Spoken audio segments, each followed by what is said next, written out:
Bonjour à toutes et à tous et merci de rejoindre ce webinaire sur les nouvelles fonctionnalités de Neoload version 4.1. Donc je suis Thomas Ripoche et je serai accompagné de Guillaume Betayoulou pour cette présentation. Donc tout d'abord, afin de commencer, voyons un petit peu l'agenda. Donc premièrement une rapide présentation de Neotis, même si vous nous connaissez déjà, la société évolue. Une introduction sur le process pour décider quelles sont les fonctionnalités à implémenter dans la version 4.1, un regard sur ces fonctionnalités de manière détaillée, suivi d'une démo technique avec Guillaume et une session de questions-réponses. Donc Neotis, créé en 2005, on est spécialisé dans les tests de performance et de montée en charge. On conçoit et distribue le logiciel Neoload, qui est donc notre produit unique et qui a beaucoup évolué au fil des années. Et en termes de couverture géographique, donc on a une forte expansion, avec notamment une présence maintenant au Royaume-Uni, en Inde, en Allemagne, au Brésil, en plus des États-Unis et de la France, où nous sommes basés, où sont toutes les équipes de R&D, le support technique notamment, avec qui vous avez déjà eu affaire, je l'imagine. Donc, qu'est-ce qui a fait notre succès et qu'est-ce qui va continuer à le faire? C'est nos investissements en R&D, le fait d'apporter un produit qui se différencie par sa simplicité de mise en œuvre, par son apport de valeur sur les projets de tests de performance et pour justement vous assister dans des déploiements vraiment avec un succès pour les mises en production. Donc Neoload est utilisé par plus de 1200 clients dans plus de 60 pays et ce qui nous différencie, encore une fois, c'est le support de toutes les dernières technologies, qu'elles soient web ou mobiles, bien entendu les plus récentes, et toujours cette force dans la simplicité de mise en œuvre et la rapidité d'exécution. Donc, quelques références qui utilisent Neoload. Bien entendu, il n'y a pas de domaine particulier en termes d'industrie, étant donné que tout le monde déploie des applications web. Donc, les plus grands comptes utilisent Neoload pour tester leurs applications critiques, justement, car la technologie utilisée est innovante et permet de réaliser ces tests de montée en charge beaucoup plus rapidement, beaucoup plus efficacement que les autres technologies sur le marché.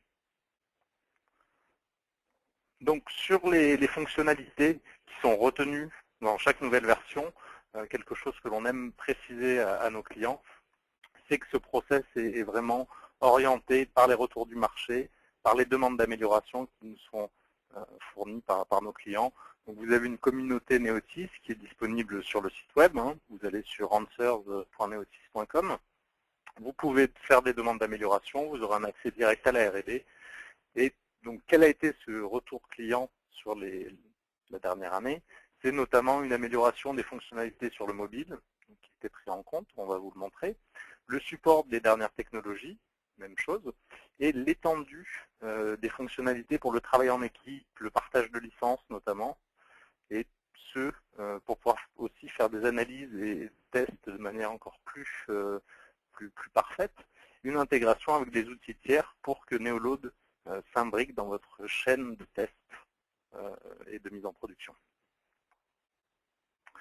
Donc un petit rappel sur les différentes technologies supportées, donc tout ce qui est autour du web, tout ce qui communique sur HTTP, et maintenant toutes les applications mobiles depuis cette année, avec sur cette version 4.1 notamment le support de la dernière technologie en vogue sur le web qui est Google Speedy, ce nouveau protocole qui compresse les données, qui permet d'afficher les pages encore plus rapidement, donc qui apporte une réelle complexité technique et que Neoload est capable de gérer automatiquement.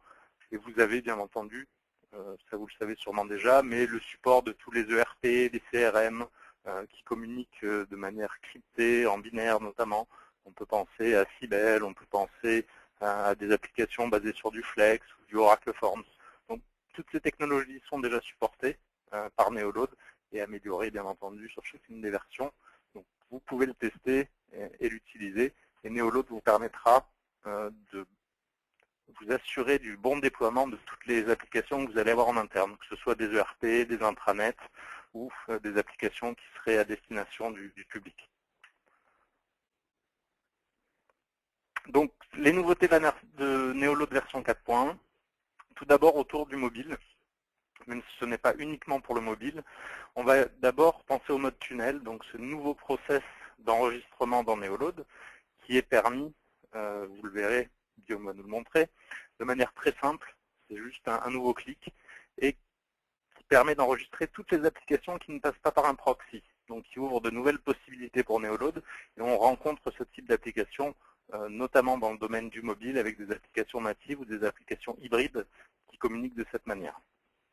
L'autre point qui est fortement lié au mobile, c'est l'émulation WAN, donc l'émulation d'un réseau. Maintenant, Neoload a des fonctionnalités qui sont uniques sur le marché, c'est la capacité de simuler une latence et des pertes de paquets, et ce, pendant votre test en charge sur un seul et même outil.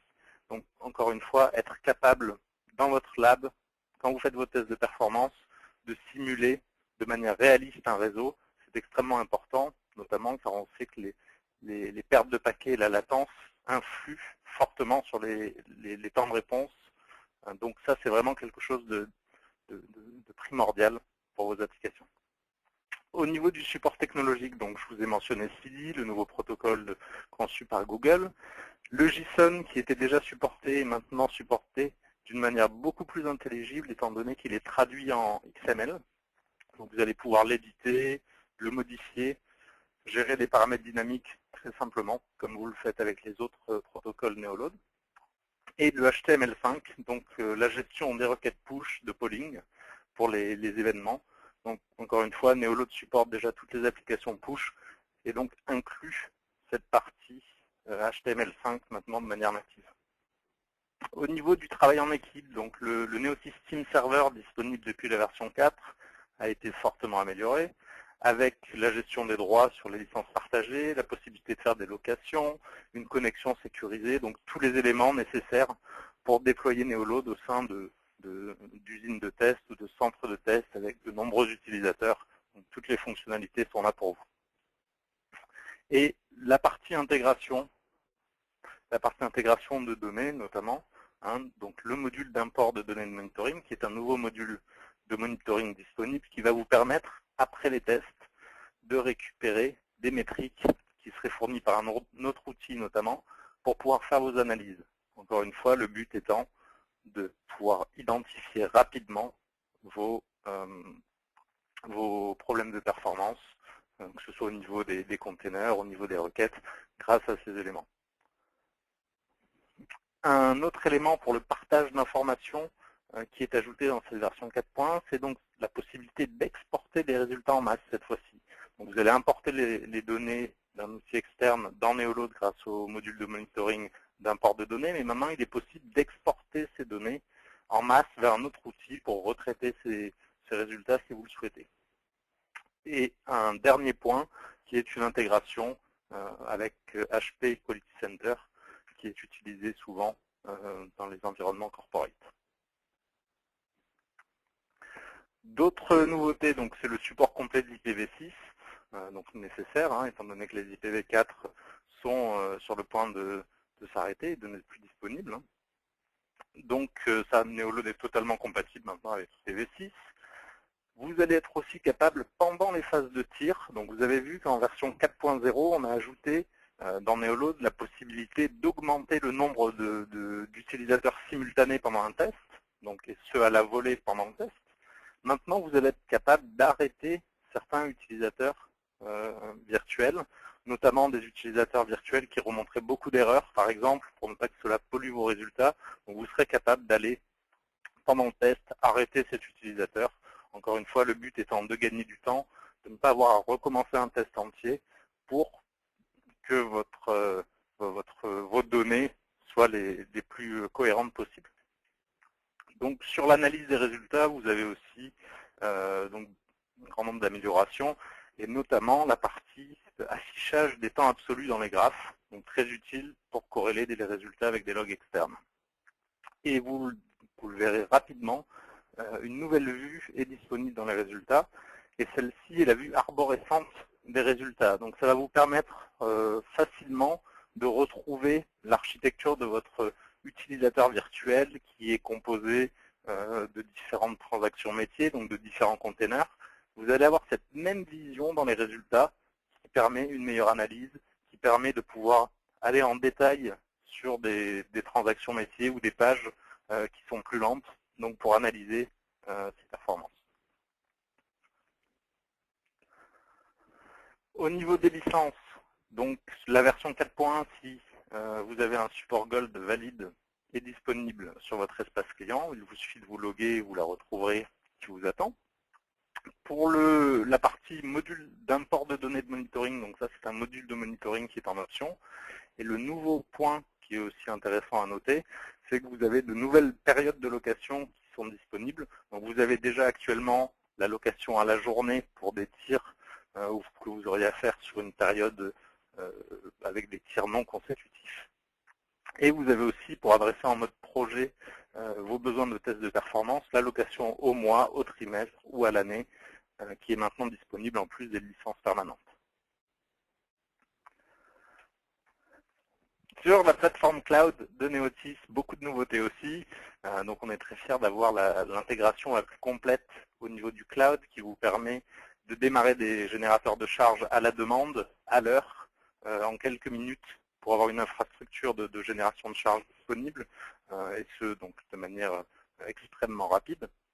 Donc de nombreux data centers ont été ajoutés sur cette année 2012. Vous voyez tous les petits points rouges qui représentent les différents data centers disponibles. Et d'autres data centers sont toujours en cours de déploiement, et notamment sur ce mois de décembre et le mois de janvier, où vous allez avoir notamment donc, la Hollande, la Suède, l'Irlande, Singapour, Hong Kong. Donc ce process est un process continu. Donc à chaque fois que vous vous loguerez sur la plateforme Cloud Neotis, ne soyez pas surpris si vous voyez de nouvelles zones, étant donné qu'elles sont incluses de manière très régulière. Si vous souhaitez tester cette plateforme, n'hésitez pas à nous contacter, un petit email à votre contact privilégié ou à sales@neotis.com, et on se fera un plaisir de mettre à disposition quelques crédits cloud pour que vous puissiez tester depuis le web.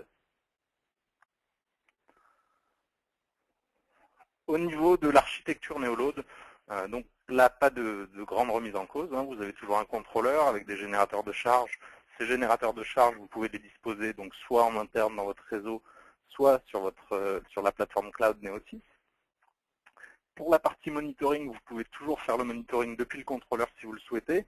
Et je reviens juste sur le composant de monitoring externe qui est très utile, notamment pour des configurations réseau complexes. C'est un agent que vous pouvez déployer dans des sous-réseaux et qui, lui, vous permettra de monitorer donc, les serveurs dans votre architecture et qui ne communique avec un seul port avec le contrôleur, soit en entrée, soit en sortie. C'est vous qui décidez. Donc, toujours dans la philosophie de l'outil, de rendre le monitoring de vos serveurs pendant les tirs simple, précis et très facilement mis en œuvre. Donc, je vais maintenant passer la main à Guillaume qui va vous montrer tous ces éléments en détail et je vous rejoins tout à l'heure pour la partie de questions-réponses.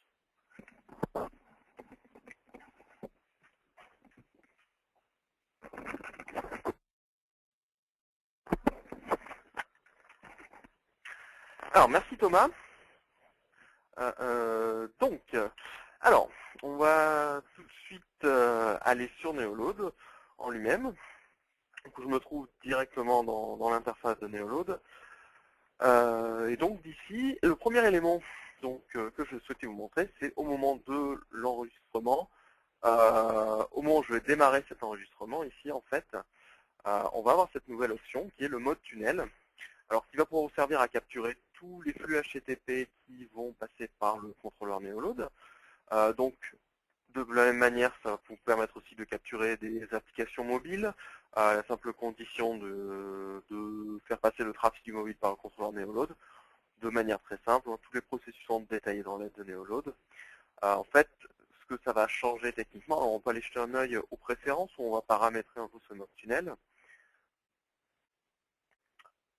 Et donc ici, au niveau de l'enregistreur HTTP, en fait, on va lui donner l'interface réseau qui va servir à la capture ici, par exemple la connexion réseau sans fil ici, ainsi que l'IP qui correspond. Et avec ça, on va pouvoir capturer tout type de trafic via le contrôleur Neoload. Voilà, donc ça passe par plusieurs étapes. Par exemple, si je lance une capture ici, donc on va d'abord préparer. Justement, on va d'abord définir la liste de serveurs qu'on va vouloir capturer. Donc ici, je retrouve tous les serveurs qui existent dans mon projet. Je peux en ajouter un manuellement si je le souhaite. où je peux demander à Neoload de les détecter pour moi. Et une fois que j'aurai cette liste de serveurs, là, je pourrai lancer la capture. Voilà, donc Neoload nous donne la procédure. En fait, il va falloir définir en tant que serveur DNS cette adresse sur le client. Et une fois donc que ce sera fait, alors ici j'ai lancé un navigateur, mais on n'est pas du tout obligé de passer par cette étape. Hein. Une fois que ce sera fait, en fait, Neoload ici va capturer tous les serveurs qui apparaissent et les faire figurer donc dans cette liste qu'on retrouve ici. Et l'étape suivante, donc ce sera une capture tout ce qu'il y a de plus classique. Hein. Donc de la même manière que c'était le cas auparavant avec le mode proxy dans les versions précédentes de Neoload. Voilà. Donc la capture est en train de se lancer. Voilà, elle est prête. Et si je ferme le navigateur, alors on se retrouve sur l'assistant de fin d'enregistrement. Alors pour continuer, tant que nous sommes dans la partie création de scénario, conception, je vous montre aussi un peu le nouveau module JSON qu'on retrouve dans Neoload. Alors j'ai ici un scénario déjà capturé, en fait, qui va faire des appels en JSON. Au niveau de la requête, hein, rien de compliqué, c'est surtout la réponse qui va m'intéresser ici, puisqu'effectivement, voilà, au lieu d'avoir le JSON brut, on retrouve ce mode XML propre au module de Neoload, qui va vous permettre vraiment de travailler plus facilement avec les réponses JSON, les rendre plus lisibles, plus faciles à interpréter et plus simple surtout d'extraire des choses à l'intérieur. Voilà. Maintenant, pour ce qui est de la partie donc HTML5, hein, rapidement, puisque là c'est moins évident au premier abord. En fait, si on va dans la partie framework, on va pouvoir remarquer un nouveau framework qui est le HTML5 SSE, Server Sent Event, qui va en fait gérer tous ces événements maintenant désormais vont faire partie du framework de push de Neoload. Donc automatiquement, Neoload créera l'action logique fork qui va avec pour créer une action qui se déroule en arrière-plan et gérera tout pour vous pour ces événements HTML5. Alors, un petit mot, tant qu'on était dans les préférences, j'en profite pour vous parler de nouvelles options sur le serveur de collaboration. C'est assez rapide aussi, hein, mais simplement maintenant, vous avez des nouvelles options de sécurité pour vous connecter en SSH ou en tunnel sur ce serveur. Alors, ça vous permet d'utiliser des clés privées, si vous le souhaitez, pour sécuriser encore plus l'utilisation de la collaboration dans Neoload. Voilà, on va maintenant passer alors sur la fenêtre de rejeu de l'utilisateur virtuel. Alors je vais reprendre ce scénario-là qu'on va rejouer tout de suite ensemble. Et alors quand je lance une validation, une première chose qui apparaît tout de suite, donc pour la présence de ce raccourci pour accéder au marqueur de requête, mais aussi ce pourcentage de différence qui est maintenant pris en compte automatiquement. En fait, Neoload va calculer pour vous le pourcentage de différence entre la requête enregistrée et entre le rejeu. Et donc ça va vous permettre, alors par exemple, on peut trier sur le pourcentage de différence et regarder, bon, celle-ci est la requête la plus différente. Je peux utiliser une comparaison pour vérifier si mon scénario a bien fonctionné. Et ça va me permettre de tout de suite aller voir les endroits les plus importants, les requêtes les plus importantes dans ce rejeu. C'est vraiment là l'intérêt de encore gagner du temps sur la détection d'anomalies. Une petite chose à mentionner, j'en reparlerai après, mais au niveau du support de Speedy, on va trouver ici des informations nous indiquant si le serveur supporte Speedy et si nous l'avons utilisé. Donc effectivement, ça va être une option qu'on va retrouver dans les populations. Hein. Si je vais dans la fenêtre avancée, on voit que le navigateur peut être changé et ça va être la même option que dans les populations. Au niveau de certains navigateurs, Speedy est activé. Donc, si Speedy est activé sur le navigateur et que l'application, donc le serveur de l'application le supporte, à ce moment-là, Speedy sera utilisé au moment du rejeu et notamment de la validation de l'utilisateur virtuel. Alors, puisque je parle des populations, allons-y tout de suite. Donc ici, alors, mettons que je crée une nouvelle population pour mon scénario d'hôtel, de réservation d'hôtel ici. Alors, je vais prendre le scénario qui va avec. Mais effectivement, donc, on retrouve exactement la même fenêtre que précédemment pour le navigateur. Hein, donc, c'est vraiment la même chose pour pouvoir activer Speedy ou pas. Maintenant, au niveau de l'émulation réseau, dont vous a parlé Thomas, on va retrouver un certain nombre d'options. Alors ici, on va pouvoir régler comme auparavant la limite de bande passante. Hein. Donc, on a un certain nombre de bandes passantes prédéfinies. On peut aussi en avoir une de personnalisée si on le souhaite. Et on va pouvoir définir de la latence. Alors par exemple, si je prends une connexion mobile avec un signal assez faible, je vais avoir déjà des paquets perdus, de la latence qui est définie pour moi directement par Neoload. Maintenant, je vais aussi pouvoir le définir moi-même si je le souhaite et repasser en personnalisé. Alors l'intérêt, c'est qu'au niveau de Neoload, ben, on va pouvoir simuler autant de comportements réseau différents que l'on souhaite sur une même machine. C'est-à-dire qu'à partir d'un seul injecteur, on va pouvoir avoir des dizaines de profils réseau différents. C'est ce qui rend intéressant et qui différencie de ce qui se fait actuellement sur le marché. Maintenant, passons à la partie exécution. Donc, dans l'exécution ici, alors de la même manière, je vais créer un nouveau scénario hôtel, ici, OK, dans lequel je vais utiliser cette même population hôtel. Alors au niveau des injecteurs de charge, une petite notion ici, je vais regarder sur mon injecteur localhost pour vous montrer que si je prends donc ma connexion réseau, vous voyez que Neoload supporte l'IPv6, hein, donc pas seulement au niveau des injecteurs, c'est aussi fait au niveau des agents de monitoring, bon, à tous les niveaux. Mais voilà, pour vous montrer qu'ici, on peut désormais passer en IPv6 si on le souhaite. Petit mot au-dessus de notre plateforme de cloud, donc je vais aller maintenant réserver une machine directement sur la plateforme. Donc bon, démarrer une session en temps réel.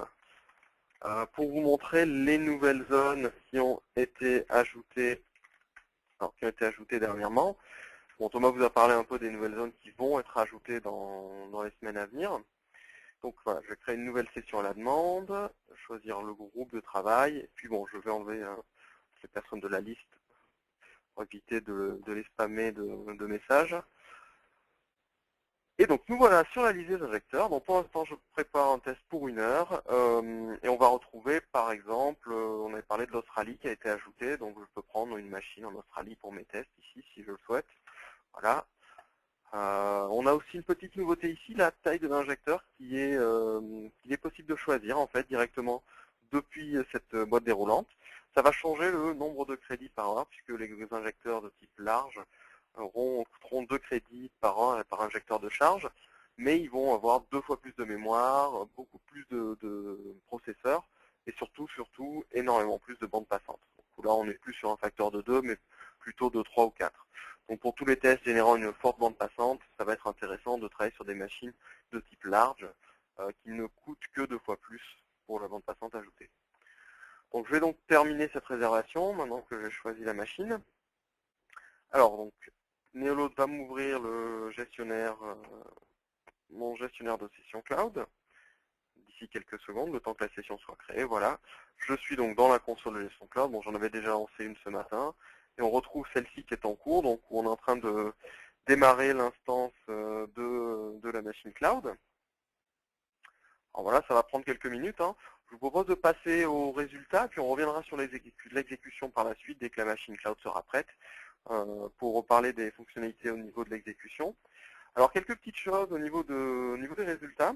Alors pour commencer, au niveau donc du gestionnaire de résultats, on va retrouver une possibilité de passer le test du temps relatif au temps absolu. Donc par exemple ici on a un test qui a été lancé qui est en mode relatif, donc le timer démarre à 0 au début du test et on va pouvoir le passer en mode absolu ici si on le souhaite pour avoir l'heure de lancement du test qui marquera le début à la place. Voilà. Donc assez facile à faire, hein. On retrouve l'option dans les préférences pour la définir d'une manière générale sur tous les tests à venir. Donc dans les préférences générales et les préférences avancées ici, donc on peut choisir absolu ou relatif pour appliquer ces modifications ici. Donc Thomas vous a parlé de la possibilité d'exporter des données, donc l'export global de données. Donc ça va se passer dans l'onglet valeurs, on avait déjà le bouton exporter, hein, mais désormais on va pouvoir, alors soit je sélectionne ce que je souhaite exporter ici, et puis donc je vais cliquer sur exporter. Alors voilà, je exporte les éléments sélectionnés, ou tous les éléments d'un certain type, par exemple tous les conteneurs, et puis pour les conteneurs, comme auparavant, on va retrouver les résultats bruts. Voilà, ça va vous permettre de travailler avec ces données en dehors de Neoload si vous le souhaitez. On retrouve ici, tant que je suis sur cette vue, on va retrouver un nouveau bouton ici qui permet de passer en mode arborescent, où là je vais pouvoir déplier tout mon scénario en fait, et pouvoir regarder nœud par nœud qu'est-ce qui s'est passé. Alors voilà, ici, où est-ce que le temps a été passé au niveau de cette requête, et on va pouvoir le décomposer beaucoup plus facilement en fait. Donc ça va rendre les choses plus faciles à analyser de ce côté-là. Donc je vais parler de l'import, mais il est aussi possible désormais d'importer des données externes grâce au nouveau module de monitoring import de données externes. Et donc ici, vous allez pouvoir importer des fichiers CSV. Alors soit générique en définissant bien toutes les options de format de date, séparateur de colonnes et symbole décimal, selon vos options régionales sur votre système d'exploitation. Mais aussi, vous pouvez utiliser des modèles prédéfinis pour importer des données d'un moniteur perfmon pour Windows, soit en CSV, soit en TSV, selon si c'est séparé par une virgule ou une tabulation, ou importer des données qui viennent d'un autre projet Neolo, directement. Voilà, il faut trouver un certain nombre d'options, notamment de quoi caler l'heure de début du test avec l'heure de début des données que vous importez. Voilà, donc ça va vous permettre de travailler vraiment dans Neoload avec les données complètes de votre test, même s'il y a des machines auxquelles que vous ne pouvez pas accéder durant les tests, ou ce genre de choses. Alors je vais revenir sur l'exécution, on va regarder ensemble, vous voyez, juste un instant, si on regarde la session cloud, voilà, la machine vient de démarrer, c'est pour ça qu'elle était en rouge, hein. Une petite seconde de temps que la connexion se fasse depuis le contrôleur Neoload. Donc voilà, on voit qu'elle est démarrée, la session est en cours. Ici, donc, je vais pouvoir la sélectionner pour lancer un test. Alors, je vais sélectionner uniquement cet injecteur-là. Donc, je n'ai pas besoin de l'appliquer à toutes les populations. Puis, on va lancer un petit test rapidement. Ça va me permettre de vous montrer les nouvelles fonctionnalités qu'on va avoir au niveau de Neoload en termes d'arrêt des utilisateurs. Alors, il était effectivement possible d'ajouter, alors je vais directement dans cet onglet, hein, on pouvait ajouter, supprimer des utilisateurs depuis Neoload 4.0, et ça se faisait par population. Maintenant, il va être possible d'arrêter des utilisateurs spécifiques. Alors, bon, le temps que le test s'initialise, hein, on prend encore prendre quelques secondes de plus, et puis on va pouvoir regarder tout ça. Et donc, on a plusieurs endroits où on va pouvoir effectuer cet arrêt selon plusieurs critères, en fait. Donc, par exemple, dans l'onglet Erreurs, on va retrouver, donc, comme d'habitude, la liste de ces erreurs, mais aussi un bouton Stop pour pouvoir arrêter un utilisateur parce qu'il rencontre trop d'erreurs et que l'on ne souhaite pas le poursuivre plus longtemps, par exemple. Au niveau de la surveillance utilisateur, donc on va retrouver d'autres options. Alors, je tente qu'ils finissent de charger. Devrait plus être très long maintenant. Alors, il est possible un impact des moniteurs ici. Bon. Et donc au niveau de la surveillance utilisateur, on va pouvoir donc toujours arrêter, relancer des utilisateurs dans une population donnée, mais on va pouvoir aussi dans la liste de suivi des utilisateurs lancés, on va pouvoir ici effectivement stopper des utilisateurs spécifiques, ou dès que nous irons les suivre ici, donc directement, quand on a activé le suivi avancé d'un utilisateur, et on pourra, en appuyant sur le bouton Stop, arrêter l'utilisateur donné si on remarque qu'il y a un problème et qu'on ne souhaite pas continuer. Voilà, donc pour terminer, on va passer sur les options serveur de licence. Alors, je vais vous montrer rapidement le serveur de licence, donc la nouvelle version du serveur de licence Neoload. Alors bon, même si je n'ai pas de licence, on va quand même pouvoir regarder les options, hein, c'est ce qui compte au final. Ici, je vais pouvoir configurer les droits d'accès à ce serveur. Alors voilà, ça va passer pour l'instant par un fichier, ce sera amélioré par la suite, mais donc nous souhaitions le fournir tout de même à nos clients. L'idée, c'est qu'ici, vous allez pouvoir choisir le nombre d'utilisateurs qui pourront être réservés. Vous allez pouvoir choisir sur quelle licence les gens auront le droit de prendre ce nombre d'utilisateurs et pour combien de temps. Et à partir de ces trois options, vous pourrez définir des politiques d'accès très spécifiques à chacune de vos licences. Alors, bien entendu, étant donné qu'on passe sur un fichier, vous allez pouvoir retrouver des exemples dans la documentation, ainsi que des fichiers de configuration d'exemples qui vous seront donnés. Puisque vous pouvez, par exemple, le plugger avec un Active Directory pour récupérer le groupe de chaque utilisateur, si vous le souhaitez, ou encore pour plugger avec un LDAP pour l'authentification. Donc voilà, ça peut être très intéressant pour simplifier la gestion des droits. Alors, je reviens sur le Neoload, hein, le test est lancé. Vous voyez, maintenant ici on va pouvoir, alors si je prends cette itération, donc cette instance d'utilisateur ici, qui est l'instance 0, je vais pouvoir dire à Neolode, voilà, je veux l'arrêter. Alors, je vais l'arrêter immédiatement, je veux plus en entendre parler, puisqu'il rencontre des erreurs. Voilà, vous voyez, il passe dans le bloc end, qui veut dire qu'il va s'arrêter sans tarder. Et donc maintenant, si je demande à suivre un utilisateur ici, et on va retrouver ce bouton stopper. Donc si je remarque qu'à un moment donné du scénario, il y a des problèmes, à ce moment-là, je vais pouvoir cliquer sur le bouton stopper et arrêter cet utilisateur aussi. Voilà, et vous voyez, il a terminé son exécution. Voilà, donc pour finir, je vais juste vous montrer, j'ai parlé du serveur de licence, je vais juste vous montrer ce que ça donne du côté du contrôleur Neolode. Alors, pardon, oui, pour ce faire, je vais arrêter mon test. Bien entendu, pas possible de toucher à la licence durant un test. Tout de même assez logique. Et voilà, les utilisateurs se terminent. Le temps pour Neolode de calculer les statistiques et de créer la synthèse du test. Alors voilà, nous y revoilà. Je retourne donc dans les préférences au niveau de la licence. Et donc bon, je peux, si je décide de me connecter à un serveur de licence, alors je vais abandonner provisoirement ma licence locale pour ce faire. Et ici, voilà, je vais pouvoir donc pour tester la connexion, comme auparavant, et surtout réserver. Et donc là, on voit bien qu'on a le nombre d'utilisateurs ici qu'il est possible de réserver et la durée de location. Et à l'issue de cette durée, la licence sera automatiquement libérée sur le serveur. Donc ça peut être en heure ou en journée. Hein. Je peux dire que je vais réserver pour 15 jours. Et à chaque fois que je vais modifier ces informations, par exemple, si je demande 250 VU, en fait, je n'ai pas le droit sur la licence qui était affichée tout à l'heure. Donc j'ai le droit sur aucune licence telle que c'est actuellement. Alors si j'essaye avec 100, j'ai le droit sur cette licence. Donc j'ai le droit de prendre 100 utilisateurs ici.